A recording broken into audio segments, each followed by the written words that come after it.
Hola, ¿qué tal? ¿Cómo andan? Mi nombre es Marina Aguirre y esto es Mundo Podcast, el programa que te trae lo mejor de los podcasts de nuestra multiplataforma Telesur. Durante la siguiente media hora haremos un recorrido por Mundo Conexo de la mano de Gladys Quesada, El Mundo Según Ramonet conducido por Ignacio Ramonet y de Orbearte con José Delgado. En pleno siglo XXI, cuando se suponía erradicadas algunas enfermedades contagiosas, la humanidad se enfrenta a una irónica realidad: el regreso de brotes de sarampión y tos ferina en países que se creían libres de estas amenazas.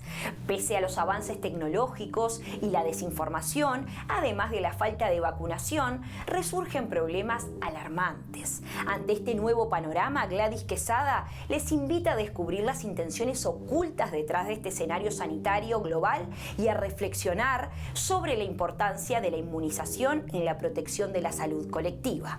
Acompáñenme.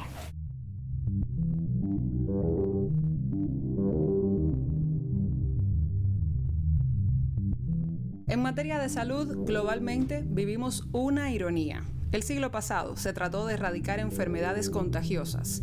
Sin embargo, en pleno siglo XXI, donde reina la inteligencia artificial y supuestamente somos más cultos y estamos mejor informados, además, después de vivir el fenómeno sanitario, económico y social que fue la pandemia de la COVID-19 hace 5 años ya, tal pareciera que hay una regresión a enfermedades que se creían superadas y peor, un pensamiento retrógrado que las ayuda a pervivir. No obstante, como nada es gratuito, detrás de todo el escenario sanitario global, en este sentido, hay una intención y es necesario descubrirla. Ese es el tema de nuestra entrega de hoy. Soy Gladys y esto es Mundo Conexo, un podcast de Telesur. El 28 de febrero de 2025, la Organización Panamericana de la Salud declaró una alerta epidemiológica luego de declararse brotes de sarampión alarmantes en Estados Unidos, Canadá, Argentina y la Unión Europea. La primera gran razón es poca cobertura de vacunación contra esta enfermedad, que debería aplicarse en 2 dosis en niños de hasta 6 años y en adultos sin evidencia de inmunización. No solo es peligroso no inmunizarse, también el no comprender lo muy contagiosa que es esta enfermedad. Por ejemplo, si una persona contagiada estornuda en este estudio, aunque luego se vaya, el virus permanece en el aire y activo para posibles contagios por 2 horas y media. Por esa razón, en espacios cerrados o donde haya aglomeración de personas, basta con una emisión de partículas para que haya un brote si antes no hubo inmunización. En Europa, donde varias naciones se declararon libres de sarampión en 2016 y 2017, el reciente repunte, como por ejemplo en España, se debe a casos importados que llegan desde países pobres donde no existe una vacunación completa y efectiva, como es el caso de Marruecos y Rumanía. En el caso de Canadá, aunque su cobertura de vacunación es amplia, según Theresa Tam, la líder de la cartera de salud canadiense, tiene mucho que ver con pequeños grupos de personas que quedaron sin vacunar, el contacto con migrantes y extranjeros que portaban el virus y la desinformación acerca de la propia enfermedad, además de la resistencia a la vacuna. No obstante, estas naciones no tienen índices alarmantes y se definen las causas de los brotes, pero en otras llama la atención un elemento en particular. Argentina se declaró libre de sarampión en el año 2000, pero actualmente, en 2025, padece un nuevo brote con 7 casos confirmados, lo que puede apuntar a que hay más casos sin confirmar. También en las primeras 6 semanas de 2025, otra enfermedad contagiosa que parece del siglo pasado, la tos ferina, reapareció en Argentina con 19 casos confirmados. Pero ¿cómo un país pasa 25 años bajo la designación de libre de una enfermedad contagiosa prevenible a tener una alerta epidemiológica? Sí, porque los agentes de transmisión siempre están y la posibilidad del contagio también, pero la efectividad de la salud pública, la información y la vacunación son indispensables. Pero cuando faltan... Haciendo un poco de historia, Javier Milei tomó posesión el 10 de diciembre de 2023, anunciando su famosa motosierra, con la que piensa desmantelar el Estado argentino, empezando por sus instituciones. Por eso no es de extrañar que en 2024, por ejemplo, no hubo ni un caso de tos ferina, mientras funcionaba la salud pública, pero a la altura de 2025, un año después de recortes, despidos y tirar abajo el sistema de salud, ya los casos vienen por decenas. En esto coincide Chile con Brasil, que se declaró libre de sarampión en 2016 para luego perder la nominación en 2019 con más de 10.000 casos bajo el gobierno de Bolsonaro, quien era explícitamente antivacunas. El propio Milei ha descreído en prensa nacional sobre la efectividad de las inmunizaciones contra la COVID-19, algo que ha sido contradicho hasta el cansancio y con evidencia científica por parte de la Organización Mundial de la Salud.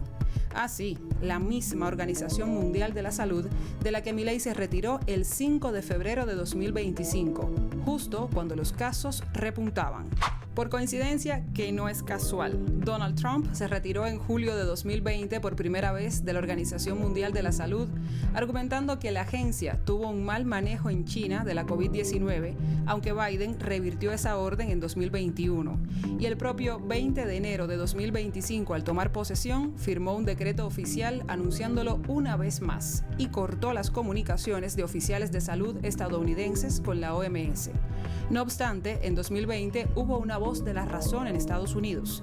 Se trata del doctor Anthony Fauci, que soportó insultos y descréditos de Trump, pero que desempeñó a cabalidad su tarea como director del Instituto Nacional de Alergias y Enfermedades Infecciosas, advirtiendo a la población acerca de los peligros de la falta de vacunas y de no seguir el aislamiento. Para este momento, marzo de 2025, Estados Unidos enfrenta un brote de sarampión en Texas, con 198 casos conocidos hasta este momento, 23 hospitalizaciones y una muerte, así como otro fallecimiento en Nuevo México y 30 casos conocidos. Por otra parte, a nivel nacional en 2025 se reportan más de 360 casos de tos ferina, sobre todo en Idaho, Florida y Ohio. El actual secretario de Salud, Robert Kennedy Jr., es una figura intrigante por su pasado político, pero además porque es un vocal explícito del movimiento antivacunas en los Estados Unidos, y sobre él pesa haber impulsado políticas antivacunas en Samoa en 2019, donde un brote de sarampión terminó con la vida de 83 infantes. En esta misma línea, su más reciente respuesta a este brote es que la decisión de vacunarse es personal, que recomienda tomar vitamina A, tener buena nutrición y consumir aceite de hígado de bacalao, algo que indignó a otras autoridades sanitarias porque desinforma al público en general, pero que avivó a los movimientos antivacunas. Estos estados donde se registran los brotes son republicanos, en los que reinan estos movimientos antivacunas bajo argumentos no comprobados de que estas causan limitaciones neurológicas o que son un mecanismo de control. Aunque muchos parecen preocuparse por la salud general, hay datos que apuntan a otras causas. Por ejemplo, la Red de Acción para el Consentimiento Informado y la Organización de Defensa de la Salud Infantil, esta última, perteneciente al propio ministro de Salud, Robert Kennedy, cotizaba 1 millón en 2018 y 15 millones en 2021. Así, doblaron su presupuesto y se cotizan en millones de dólares. Es bastante para quienes comenzaron como simples activistas sin fines de lucro y ya se erigen como organizaciones oficiales y con actividad política. Habrá que revisar de dónde viene y a dónde va ese dinero que se multiplica a costa de la ignorancia y de la salud de la gente. Soy Gladys, les dejo un abrazo.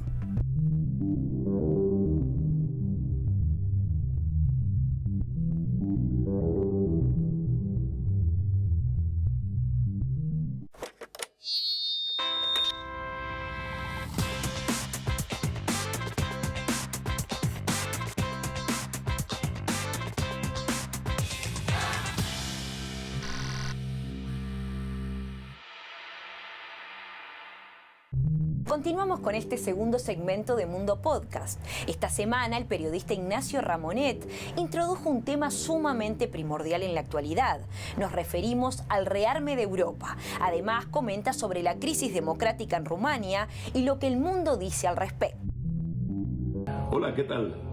Hoy quiero hablarles del rearme de Europa y la crisis democrática en Rumanía. Los dos temas están íntimamente ligados. El rearme de Europa es que después de la bronca en el Salón Oval de la Casa Blanca entre Zelensky, presidente de Ucrania, y el presidente Donald Trump y su vicepresidente J.D. Vance, pues en Europa ha salido como una toma de conciencia de que Estados Unidos ya no es un aliado fiable. De eso hablamos la semana pasada. Y entonces todo a lo largo de esta semana pasada precisamente, pues ha habido como una serie de discursos en torno al tema del rearme europeo. Ha hablado el primer ministro Starmer británico, ha hablado el nuevo canciller de Alemania, Merz, y también ha hablado, yo estoy ahora aquí en París, en Francia, y también ha hablado el presidente Emmanuel Macron, que ha hecho un discurso solemne en la televisión. Lo han escuchado más de 15 millones de franceses, y Emmanuel Macron ha dicho que ahora hay una amenaza inminente. Esta amenaza es Rusia, es el presidente Putin, estamos amenazados y que hay que rearmarse porque ya no se puede contar con el paraguas protector de los Estados Unidos. Entonces, en la Unión Europea o la OTAN, digamos los países de la Unión Europea, más los aliados militares que no están en la Unión, como Noruega o como el Reino Unido, en total tienen casi 2 millones de hombres bajo el uniforme.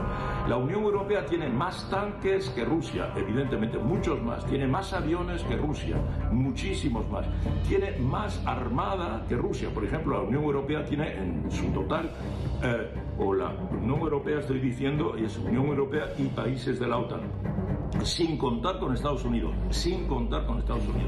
Europa tiene 4 portaaviones, Rusia tiene 1 portaaviones, Europa tiene como 70 submarinos, Rusia tiene como 20 submarinos, en todos los efectos, en todos los dominios, excepto quizá espacial, porque ahí sí que Estados Unidos y Rusia quizá tienen una ventaja. Pero digamos que Europa ya tiene muchísimo más que Rusia, no es para lanzar esta especie de grito de que están llegando los rusos ya a las fronteras de Europa y hay que armarse. Bien, se está creando esta atmósfera puramente ideológica. Con las cifras, la Unión Europea está muchísimo más armada, los países de Europa muchísimo más armados, muchísimo más equipados. No es indispensable hacer un servicio militar obligatorio.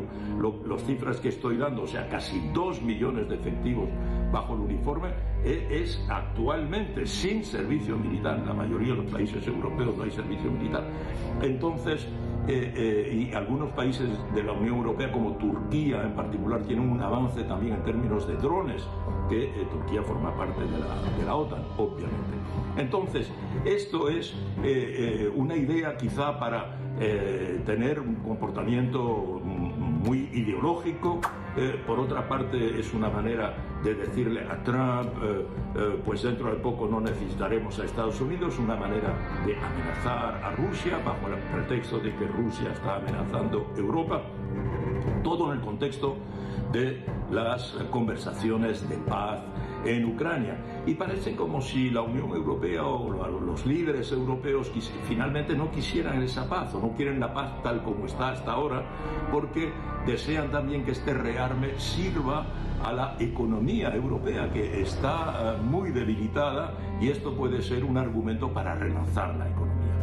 Una palabra sobre lo que está pasando en Rumanía. Ustedes recuerdan que J.D. Vance en su discurso, lo hablamos aquí, en su discurso de Múnich, en la conferencia de seguridad, dijo que era un escándalo que en Europa el candidato que había obtenido más votos en la primera vuelta fuese invalidado por el Tribunal Constitucional bajo pretexto de que había utilizado los medios, y que los medios nuevos, las redes sociales, en particular TikTok, y que TikTok le había servido para ganar. Vance dijo: ustedes no están respetando los valores democráticos porque no pueden anular una elección cuando no les gustan los resultados, ¿verdad? Y de esto casi nadie está hablando en Europa. Recuerden que cuando en Venezuela el Consejo Nacional Electoral tomó decisiones sobre algunos candidatos que no tenían las condiciones, no reunían las condiciones legales para presentarse, hubo todo un escándalo internacional diciendo: en Venezuela no se respeta la democracia porque tal candidato o tal candidato no ha sido aprobado por el Consejo Nacional Electoral. Aquí tenemos al que ganó la primera vuelta, que ha sido invalidado en Rumanía. Y nadie dice nada. Rumanía, país de la Unión Europea, en principio una democracia. Entonces, el equipo Trump, con Musk, con Trump, con Vance, critican esa decisión. En los últimos días se acaba de invalidar ahora el tribunal equivalente, el Consejo Nacional Electoral de Rumanía, ha invalidado al candidato Georgescu, Karin Georgescu, que califican de prorruso, lo ha invalidado, no le permite participar en las elecciones presidenciales que se van a celebrar el 4 y el 18 de mayo próximo. Lo han invalidado, ahora se está esperando a la decisión del Consejo del Tribunal Constitucional, que ya lo invalidó en enero pasado. Entonces, un escándalo democrático, siempre con el pretexto de que sería un candidato teleguiado por Moscú, sería un amigo de Putin. En fin, por una parte, rearme sin justificación y por otra parte, crisis democrática en Rumanía como prueba de esta situación en la que se encuentra hoy Europa, totalmente desorientada y totalmente acomplejada por la nueva actitud de la administración estadounidense. Hasta la semana próxima.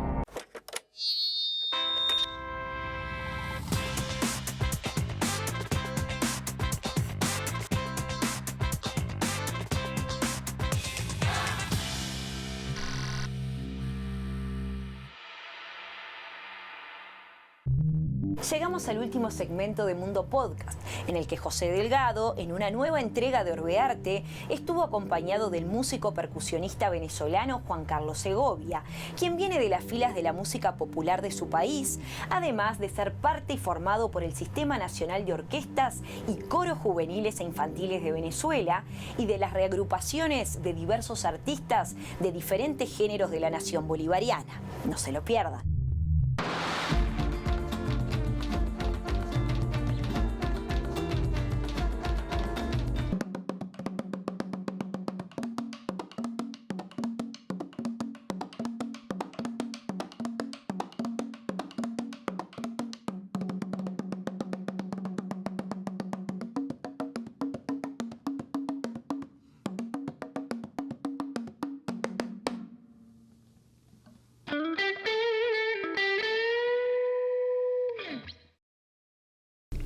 Bienvenidos, bienvenidas. Esto es Orbearte. Yo soy José Delgado, muy contentos de este proyecto. Además que es un podcast que es hermano de otros podcasts, una comunidad de podcasts, todos grabados y hechos acá en Telesur. En nuestro caso, lo grabamos acá en Caracas, para el mundo entero, a través de las plataformas digitales de Telesur. Muchas gracias a todo el equipo técnico que hace posible que esto se vea así lindo y se escuche así como ustedes lo escuchan y lo miran. Y hoy con un invitado muy especial, un percusionista, joven percusionista, músico, con una guataca que le llamamos acá, una guataca muy, digamos, prolífica, muy amplia. Viene de las filas de la música popular tradicional venezolana, la percusión. También ha hecho parte de distintas orquestas, tanto de música popular, pero del sistema de orquestas, y también de agrupaciones de artistas de distintos géneros. Y bueno, es un gran placer pues tener aquí a Juan Carlos Segovia. Bienvenido, Juan.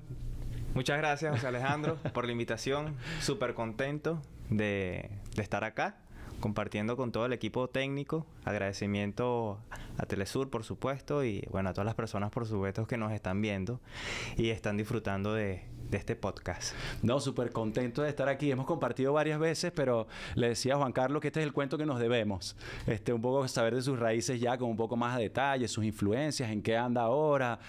Todo eso lo vamos a ir, digamos, desglosando poquito a poco. En un inicio, bueno, aparte de agradecerte, saber de dónde nace la inquietud de la música, si viene porque había padres por ahí, familiares músicos, o qué, ¿de dónde viene eso? ¿Cuál era tu mundo infantil? Bueno, toda esta inquietud parte de mis padres, por supuesto. Mi madre, cultora, mi papá, en paz descanse, cultor también. Ellos desde pequeños me fueron inculcando todo este tema cultural. Tuve el privilegio de poder compartir, de verlos bailando, porque ellos son bailadores. Han bailado San Pedro, San Juan y cualquier cantidad de manifestaciones culturales.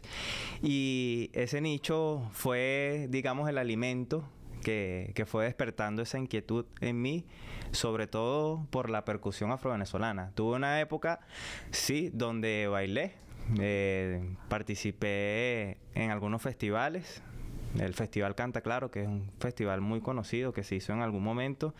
Tuve la dicha de participar, primero como bailador, bailando Joropo Central, bailando Diablos Danzantes de Yare, San Juan, San Pedro, y bueno, con el tiempo fui tomando la decisión de irme hacia la percusión, que era lo que siempre me había llamado la atención. Claro, el festival Canta Claro, que es un festival muy, muy conocido acá en Venezuela, donde participan pues infancia y jóvenes de distintas instituciones, de planteles educativos. Es correcto. También es de danza, no sabía que también se premiaba la danza. Sí, se premiaba la danza. De hecho, fui en varias oportunidades bailando. Okay. Y en una oportunidad fui en el renglón ejecución instrumental, percusión, y bueno, hice, digamos, una especie de ponencia de los Diablos Danzantes de Yare, y también hablé del tambor de Guatire, del San Juan de Guatire, que es una de las manifestaciones que me representa, por así decirlo. ¿Tocaste algo para comenzar? ¿Qué fue lo que tocaste? Hiciste como una especie de suite a propósito de esto que haces en tus redes, más o menos fue así. Sí, exacto. ¿Qué hiciste para tocar empecé tocando el tambor de calixo, haciendo un pequeño performance con lo que era el umbac, partiendo del pulso, exacto. Luego, bueno, me fui mudando hacia los tambores redondos, culo de puya, y fui armando como una especie de pinceladas de fulía. Luego hice un poquitico de tambor mina, y luego hice un poquitico del tambor culo de puya propiamente. Que son, bueno, son algunos de los géneros que hay en toda la costa venezolana. Hay muchísimos géneros y hay muchísima diversidad. ¿Sabes más o menos cuánto? Mira, no tengo un número porque, de hecho, hasta hace poco no tenía conocimiento del tambor de Santa Lucía. Sí había escuchado de él. El redoblante que tocan en Guatire y en Guarenas también se toca. En Guarenas también se toca. En Guarenas también, que para ti es muy importante. ¿Por qué? ¿A qué Sí. te suena? ¿A qué te huele ese instrumento? Mira, es un instrumento líder. Es un instrumento líder que te dice, mira, estoy acá.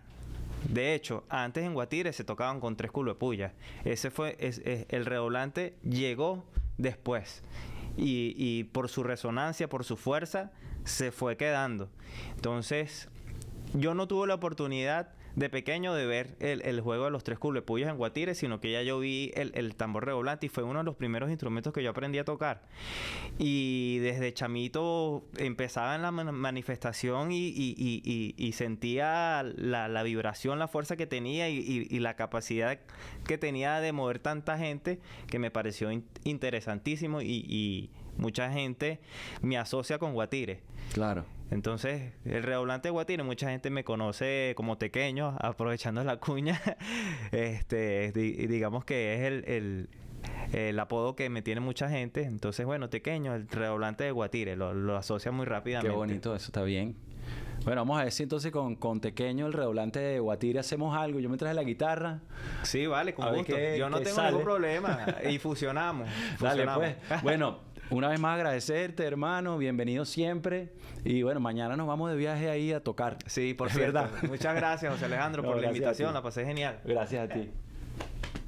Vamos a tocar algo para ustedes con mucho cariño y bueno, agradeciéndoles también su conexión y su compañía. Soy José Delgado, Juan Carlos Segovia. Un placer. Un abrazo grande. Esto es Orbe Arte por Telesur.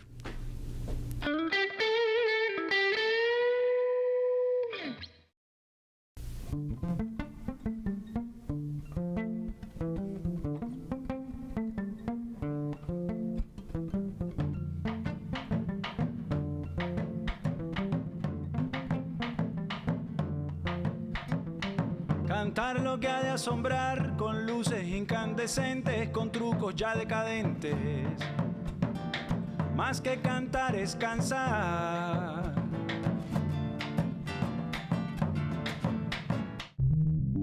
Así ponemos punto final al programa de Mundo Podcast, el programa en que los podcasts saltan a la pantalla. Recuerden que pueden contactarnos y enviar sus comentarios y sugerencias a través de las diferentes cuentas de redes sociales, tanto en Instagram como en X a través de @TelesurTV y en el canal de YouTube a través de Mundo Podcast Telesur. Allí podrán disfrutar de los episodios anteriores. Quien les habló, Marina Aguirre, y fue un placer acompañarles. Nos vemos en una próxima entrega. Hasta entonces.